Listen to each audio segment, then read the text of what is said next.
প্রিয় ভাইয়েরা, প্রিয় মা বোনেরা, আজকে শনিবার দিন অথবা রাত যে কোনো সময় ছোট্ট এই দোয়াটি যদি 25 বার পাঠ করেন, আল্লাহ রব্বুল আলামিন 25 বার আপনাকে ডেকে ডেকে বলবে, এ বান্দা আমি তোর জীবনের যৌবনের সব গুনাহখাতাগুলো মাফ করে দিলাম।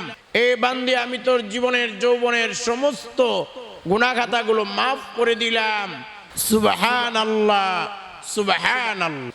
এমনি ভাবে প্রিয় ভাইয়েরা, প্রিয় মা বোনেরা, নবীজি ওয়াদা করে বলেছেন, যারা এই ছোট্ট দোয়াটি পড়বে আল্লাহ তাদেরকে ধনী বানায়া দিবেন, আল্লাহ তাদেরকে বৃষ্টির মতো রিজিক দান করবেন, আল্লাহ তাদের অভাব অনটন দূর করে দিবেন, ঋণ থাকলে পরিশোধ করে দিবেন, আল্লাহ তাদেরকে নিয়ামত বৃদ্ধি করে দিবেন, রিজিক বৃদ্ধি করে দিবেন, ধনী বানায়া দিবেন। সুবহানাল্লাহ, সুবহানাল্লাহ। এমনি ভাবে প্রিয় ভাইয়েরা, প্রিয় মা বোনেরা, শেষে আপনাদেরকে এমন একটা দোয়া পড়াইয়া দিব, আমার সঙ্গে 3 বার পড়বেন। পাওয়ারফুল, শক্তিশালী দোয়া। এই দোয়া যদি পড়েন সব ধরনের বিপদ আপদ বালা মুসিবত থেকে আল্লাহ হেফাজত করবে। জাদু টোনা কুপুরি কালাম বান তন্ত্র মন্ত্র জিনের আসর কোনো কিছুই আপনার ক্ষতি করতে পারবে না। আল্লাহ আপনাকে সব বিপদ আপদ থেকে হেফাজত করবে, নিরাপত্তা দান করবে। সুবহানাল্লাহ, সুবহানাল্লাহ। প্রিয় ভাইয়েরা, প্রিয় মা বোনেরা, আজকের এই বয়ানটি শুরু থেকে শেষ পর্যন্ত শুনবেন এবং আমি যেভাবে যে নিয়মে আমলগুলো বলে দিব আপনারা আমার সঙ্গে আমলগুলো করে নেবেন। যদি এই আমলগুলো করেন, দোয়াগুলো পড়েন, আমি সহজ করে ব্যঙ্গে ব্যঙ্গে বলে দিব। এই আমল আর দোয়াগুলো যদি আপনারা করেন, মনে রাখবেন আপনার হাতের গুনাহ, পায়ের গুনাহ, চোখের গুনাহ, সগীরা গুনাহ, কবিরা গুনাহ, শিরিক গুনাহ, বেদাত গুনাহ, জানা গুনাহ, অজানা গুনাহ, প্রকাশ্য গুনাহ, গোপন গুনাহ, জটিল গুনাহ, কঠিন গুনাহ, সব ধরনের গুনাহ আমার আল্লাহ ধুয়ে মুছে পরিষ্কার করে আপনাকে নিষ্পাপ বেগুনা মাসুম বানায়া দিবেন। সুবহানাল্লাহ। প্রিয় ভাইয়েরা, প্রিয় মা বোনেরা, এই জন্য অবশ্যই আমলগুলো করবেন এবং আমার আল্লাহ খুশি হইয়া আপনাকে জান্নাত দান করে দিবেন। আপনার রিজিকের পেরেশানি আল্লাহ দূর করে দিবেন। আপনার রিজিকের কোনো পেরেশানি করতে হবে না। এমনি ভাবে প্রিয় ভাইয়েরা, প্রিয় মা বোনেরা, ভালো করে মনে রাখবেন আজকে শনিবার। এই শনিবার কার জীবনের শেষ দিন হয়ে যায় বলা যায় না, কার আজরাইল হাজির হয়ে যায় মরণের কোনো গ্যারান্টি নাই। যে কোনো সময় আজরাইল হাজির হতে পারে। আজরাইল যদি হাজির হয়, রুটা কবজ করে ফেলে, আমরা মরা লাশ হয়ে যাব। মরা লাশ হওয়ার পরে আমাদের বাড়িগুলো পর হয়ে যাবে। একটু চিন্তা করে দেখেন, মরা লাশ আপনি হয়ে গেছেন, হওয়ার সঙ্গে সঙ্গে বাড়িগুলো পর হয়ে যাবে, অর্থ সম্পদ টাকা পয়সা সবকিছু পর হয়ে যাবে। কেউ চলে যাবে বাঁশঝাড়ের মধ্যে বাঁশ কাটার জন্যে, আবার কেউ চলে যাবে কাপড়ের দোকানে কাপড়ের কাপড় কেনার জন্যে, আবার কেউ চলে যাবে কবর খনন করার জন্যে। আপনজনেরা মিলে জীবনের শেষ গোসল করাইয়া, সাদা কাপড়ের কাফন পরাইয়া, জানাজার নামাজ পড়াইয়া আমাদেরকে কবরস্থ করবে। কবরে রেখে কেউ কবরে থাকবে না, সকলে চলে আসবে। ওই কবরের মধ্যে একা থাকতে হবে। মনে রাখবেন, গুনার বোঝা নিয়ে যদি আমরা কবরে যাই, আমাদের খবর হয়ে যাবে। আমরা হাত দ্বারা কত গুনাহ করেছি, পা দ্বারা কত গুনাহ করেছি, চক্ষু দ্বারা কত গুনাহ করেছি। গুনাহ আর গুনাহ, গুনার বোঝা মাথায় নিয়ে ঘুরতেছি। এই গুনার বোঝা কবরে নিয়ে গেলে খবর হয়ে যাবে। কিন্তু আজকে যদি আপনারা আমার সঙ্গে এই আমলগুলো করেন, তাহলে মনে রাখবেন আপনার গুনার বোঝা ধ্বংস হয়ে যাবে, বিনিশ হয়ে যাবে। আল্লাহ আপনার হাতের গুনাহগুলো মাফ করে দিবেন, পায়ের গুনাহগুলো মাফ করে দিবেন, চোখের গুনাহগুলো মাফ করে দিবেন, অন্তরের গুনাহগুলো মাফ করে দিবেন। আমার আল্লাহ আপনার জীবনের যৌবনের সমস্ত গুনাহ মাফ করে দিয়ে নিষ্পাপ বেগুনা মাসুম বানায়া দিবেন, আর আপনার গুনার বোঝাটা ধ্বংস হয়ে যাবে। প্রিয় ভাইয়েরা, প্রিয় মা বোনেরা, এই জন্য অবশ্যই আপনারা আমলগুলো করবেন। প্রিয় ভাইয়েরা, প্রিয় মা বোনেরা, ভালো করে মনে রাখবেন আজকে শনিবার, বিশেষ করে 25 বার নবীজির শিখানো শক্তিশালী দোয়াটি আমার সঙ্গে পড়বেন। প্রিয় ভাইয়েরা, প্রিয় মা বোনেরা, আল্লাহর পয়গম্বর মুসা আলাইহিস সালাতু ওয়াস সালাম একদিন রাস্তা দিয়ে যাইতেছিলেন।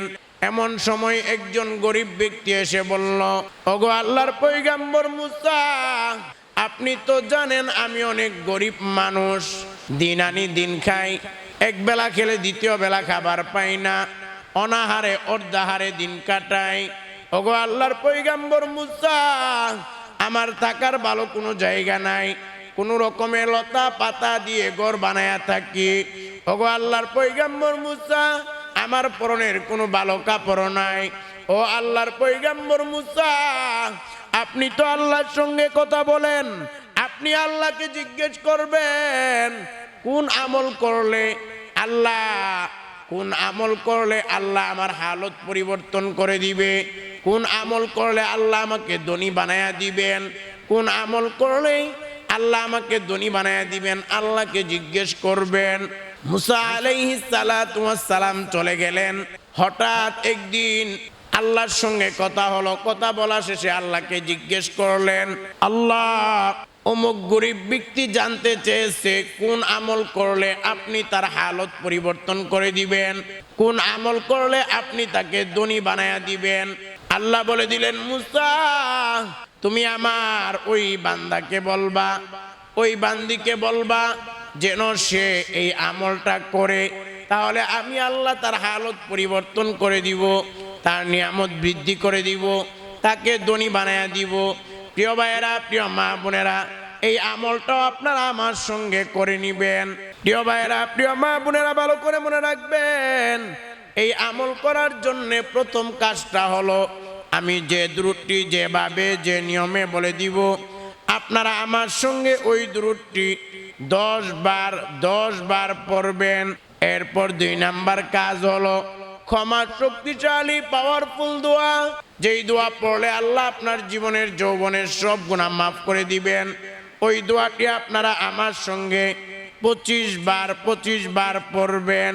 এরপর 3 নাম্বার কাজ হলো রিজিক বৃদ্ধির জন্যে, ধনী হওয়ার জন্যে, অভাব অনটন দূর হওয়ার জন্যে নবীজির শিখানো শক্তিশালী দোয়াটি আমার সঙ্গে আপনারা 15 বার পড়বেন। এরপর 4 নাম্বার কাজ হলো সব ধরনের বিপদ আপদ বালা মুসিবত থেকে হেফাজতে থাকার জন্য নবীজির শিখানো শক্তিশালী দোয়াটি আমার সঙ্গে আপনারা 3 বার পড়বেন। এরপর 5 নাম্বার কাজ হলো আমি যে দুরূদটি যেভাবে যে নিয়মে বলে দিব, আপনারা আমার সঙ্গে ওই দুরূদটি 7 বার পড়বেন।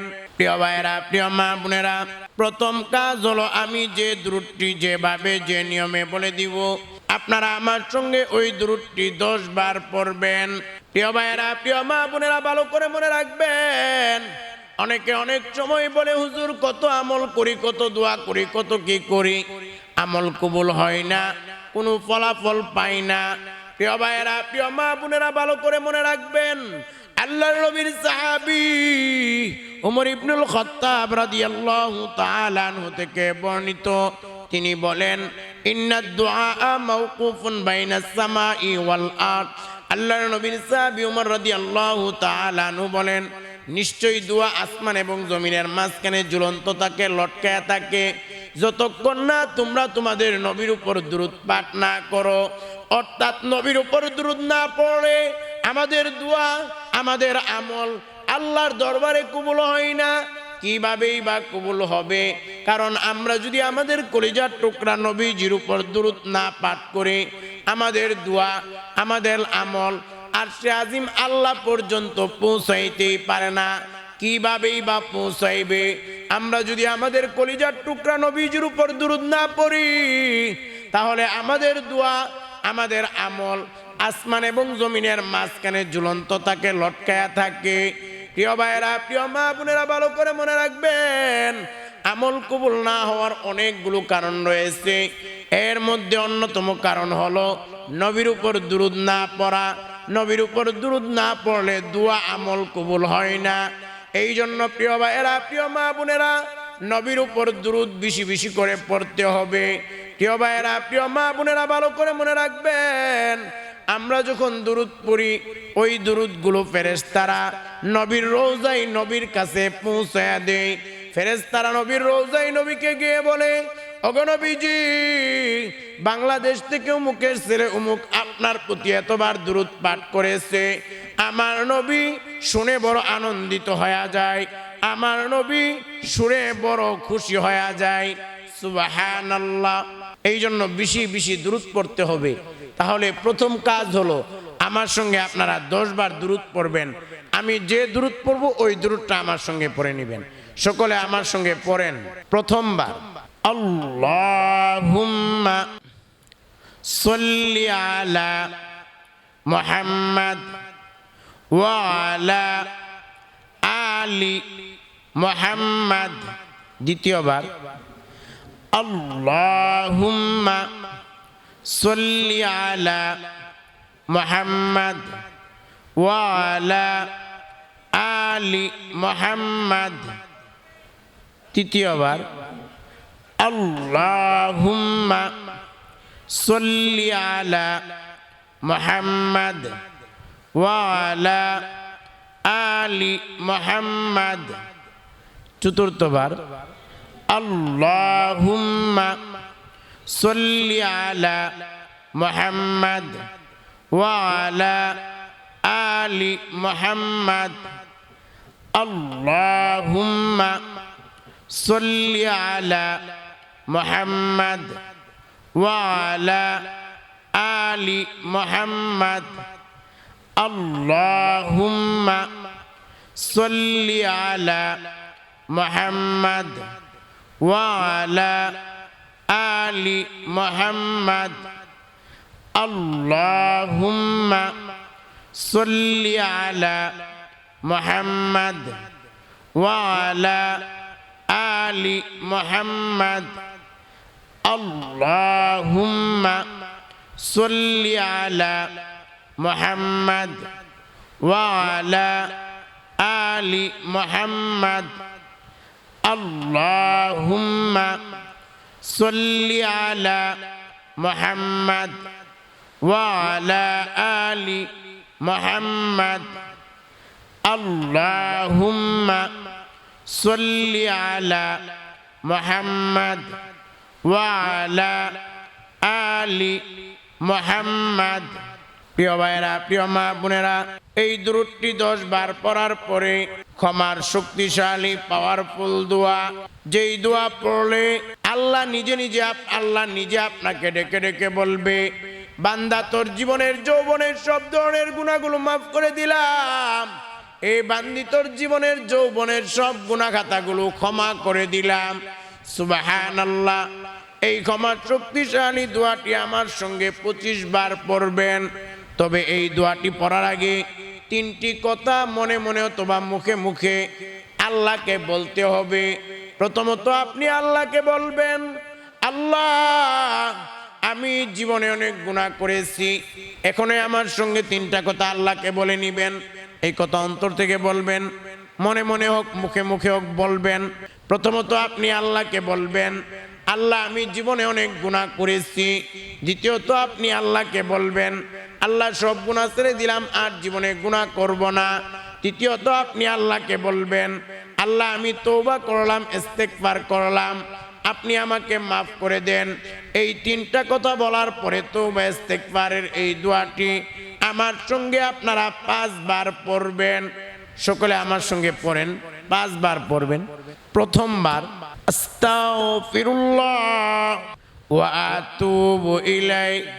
দ্বিতীয়বার আস্তাগফিরুল্লাহ ওয়া আতুবু ইলাই।